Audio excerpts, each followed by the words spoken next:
Rage baiting and regular show are like 1 and 2. Now if you don't know what rage baiting is, it's simply acting in a way that would provoke or annoy someone. Hence the term rage baiting. You're essentially trying to get a reaction out of them because it would be very funny. And if there's any show that comes to mind when I think about people purposely going out of their way to be annoying, it's regular show. So today, we're going to be taking a look at 4 episodes of some of the worst rage baiting in regular show. So stay tuned and enjoy. And if this video goes on to do very well, who knows, we could probably make this into a series on the channel, kind of like the crash outs in regular show. So with that being said, let's get started.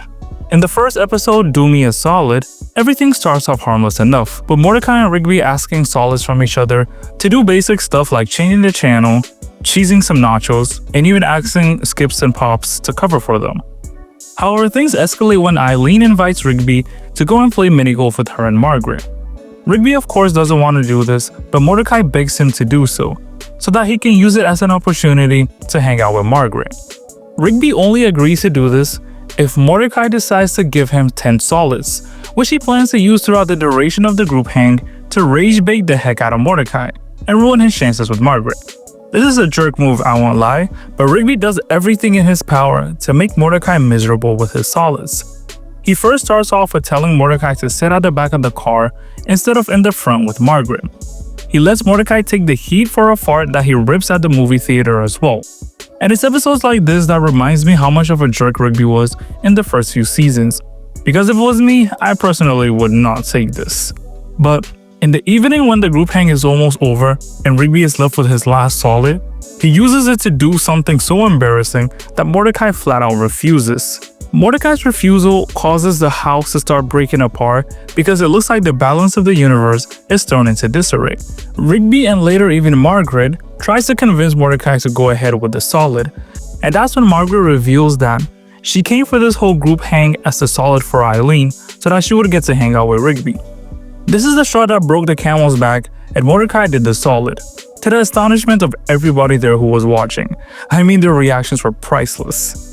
The worst part is Rigby records the whole thing and plays it over and over again for the guys at the park to watch.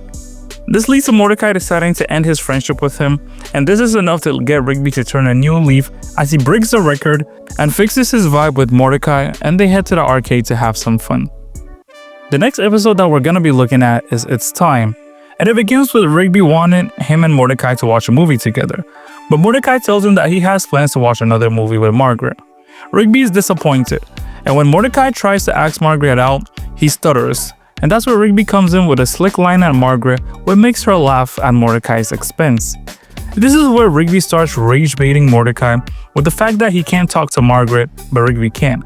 So Mordecai tells him to lay it off, but of course Rigby continues to do this, and even when they go to help Margaret pack some boxes at her house, Rigby increases the baiting by asking Margaret out to go and watch the movie with him, and this sends Mordecai off the rails. So Rigby compounds it by rage baiting Mordecai with how he missed out on going on a date with Margaret, but now Rigby's gonna be kissing her at the end of everything. And this is one of the few times that we notice Rigby beating Mordecai in a video game to add insult to injury. That is some D1 rage baiting right there. In retaliation, Mordecai changes the times of the clocks in the house so that Rigby won't know what time the date is supposed to happen. When they attempt to microwave all the clocks in the house, Mordecai and Rigby end up being transported through space and time into an alternate dimension where Mordecai pushes Rigby off in a fit of rage, effectively erasing him from the universe. Remember kids, this is the effect of rage baiting. You might get erased out of the universe by making somebody angry.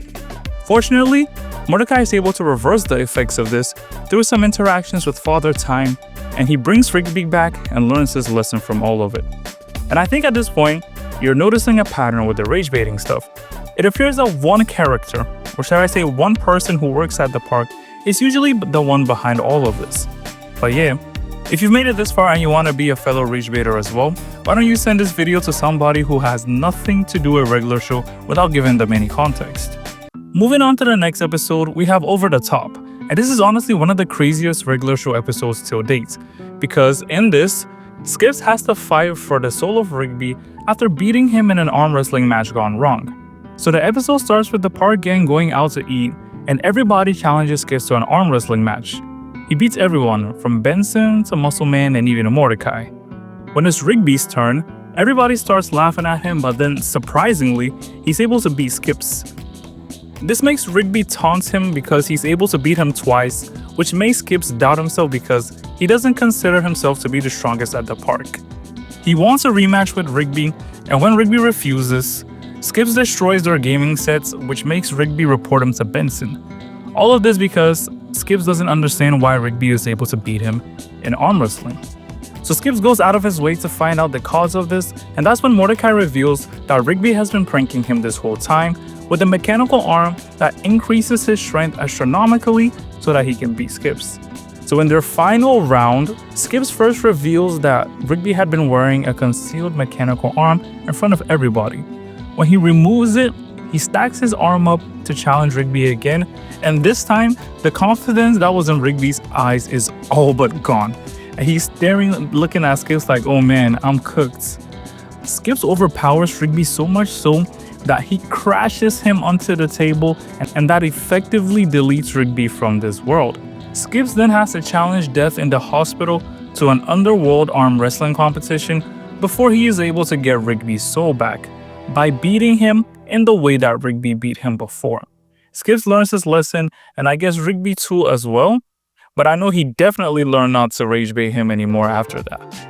And in the final episode that we're going to be looking at for this video, there is a change of pace as Rigby is on the receiving end of the rage bait this time by the man, the myth, the legend himself, Mitch Sorenstein. In the episode Muscle Mentor, Rigby unknowingly baits Benson without knowing that he was around, and this results in him getting fired. Rigby claims that he has never been trained how to work at the park, and that's why he slacks off so much. Benson, after Pops convincing him, agrees and allows Muscle Man to mentor Rigby for him to stay at the park. The deal is that Rigby has to stay attached to Muscle Man for a whole day shift in order to keep his job, but if he is separated, he would be fired. Muscle Man starts off his masterclass by strapping Rigby to a harness that he is wearing and beginning by calling him Rig Baby. Next, Muscle Man starts carrying manure with Rigby's face all over it while telling him to remain calm under every circumstances. It gets even funnier when Muscle Man uses Rigby as a shield against the sun to protect his face while he is painting. And this gets to Rigby and he really wants to give up, but he's slowly picking it up. In another montage, they start doing a set of very gruesome jobs where Rigby is no doubt stretched to the limit.